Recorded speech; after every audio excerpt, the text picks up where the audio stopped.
Imagine करो तुम्हारे पास next 13 से 15 महीने ही है मास्टर्स इन इकोनॉमिक्स एंट्रेंस के लिए, लेकिन एग्जाम वाले दिन ऐसा फील होता है कि सिर्फ 5 या 6 महीने की पढ़ाई की हो। ये जो गैप है, ये बैड लक नहीं होता, ये एक पैटर्न होता है। अगर तुम 2027 के लिए सीरियस हो तो अभी भी तुम्हारे पास इनफ टाइम है इस पैटर्न से बचने का।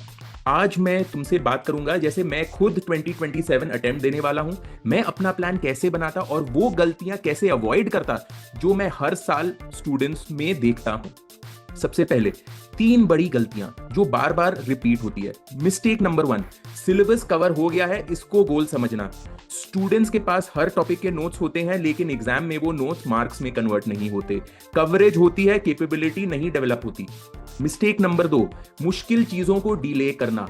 Maths for economics, statistics, micro economics की वो ट्रिकी कॉन्सेप्ट्स, इनको लोग हमेशा बाद में करेंगे के लिए छोड़ देते हैं। और बाद में कब आता है? जब सिर्फ कुछ महीने बचे होते हैं और प्रेशर ऑलरेडी बहुत हाई है। मिस्टेक नंबर 3, एग्जाम मोड में बहुत लेट एंटर करना। पूरा साल पैसिव लर्निंग में निकाल देते हैं, नोट्स लिखना और सिर्फ लास्ट 2 या 3 महीने टाइम बाउंड क्वेश्चंस को प्रैक्टिस करते हैं। तब तक गैप्स इतने बड़े हो चुके होते हैं कि पैच करना बहुत टफ हो जाता है। अगर तुम्हें लग रहा है कि तुम इनमें फिट होते हो तो एक्चुअली ये अच्छी बात है। कम से कम तुम्हें ये क्लियरली दिख रहा है कि ज्यादा लोग यहीं पे रैंक लूज करते हैं। अब सवाल आता है कि इस फिलॉसफी में आप हमारे कोर्स में कैसे फिट होते हो। मैं जो स्ट्रक्चर आपको डिस्क्राइब कर रहा हूं यही असली रीजन है जिसके बेसिस पर हमने 2027 के प्रिपरेशन प्रोग्राम को डिजाइन किया है। इस अर्ली एक्सेस पाथवे में आपको पहले 2 से 3 महीने फाउंडेशन वाले इंपॉर्टेंट कॉन्सेप्ट्स कराए जाएंगे। हम फोकस करते हैं उन्हीं high impact high fault areas पर जहां पर हर साल स्टूडेंट्स फंबल करते हैं। माइक्रो के tricky parts, maths for economics के कुछ एरियाज, स्टैटिस्टिक्स में प्रोबेबिलिटी डिस्ट्रीब्यूशंस।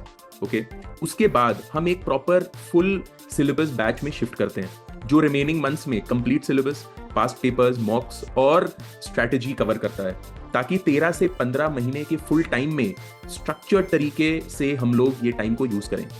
कोर्स को हमने इस रियल प्रेप स्ट्रक्चर के अराउंड डिजाइन किया है, ना कि उल्टा। लेकिन इवन इफ तुम भी हमारे साथ एनरोल ना कर सको, ये 3 काम तुम आज से ही स्टार्ट कर दो। नंबर 1, अपना पूरा 13 से 15 महीने का रोड मैप लिखो, एक पेज पर क्लियरली मार्क करो।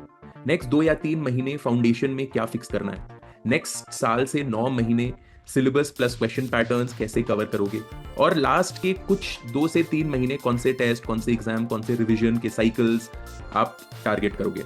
नंबर 2, अपने स्कैरी टॉपिक्स लिस्ट करो। वो चैप्टर्स जो तुम भी अवॉइड कर रहे हो उनको फाउंडेशन फेज में ही अभी फिनिश करोगे। अगर तुम उन्हें एंड के लिए छोड़ोगे तो वो तुम्हारी रैंक डिसाइड कर सकते हैं। नंबर 3, हर वीक के प्रोग्रेस पेजेस से नहीं क्वेश्चन से मेजर करोगे। वीक के एंड पर खुद से पूछो, इस वीक मैंने कितने नए क्वेश्चन पैटर्न्स किए, कॉन्फिडेंटली हैंडल कर पा रहा हूं क्वेश्चंस को या नहीं। ये हैबिट तुम्हें एग्जाम माइंडेड बनाएगी, सिर्फ नोट माइंडेड नहीं। अगर ये स्ट्रक्चर तुम्हें लॉजिकली सही लग रहा है, यूज इट, चाहे तुम सेल्फ स्टडी कर रहे हो या नहीं, या कोई कोचिंग के साथ में जुड़े हुए हो या नहीं। अपने फेजेस को क्लियर रखो।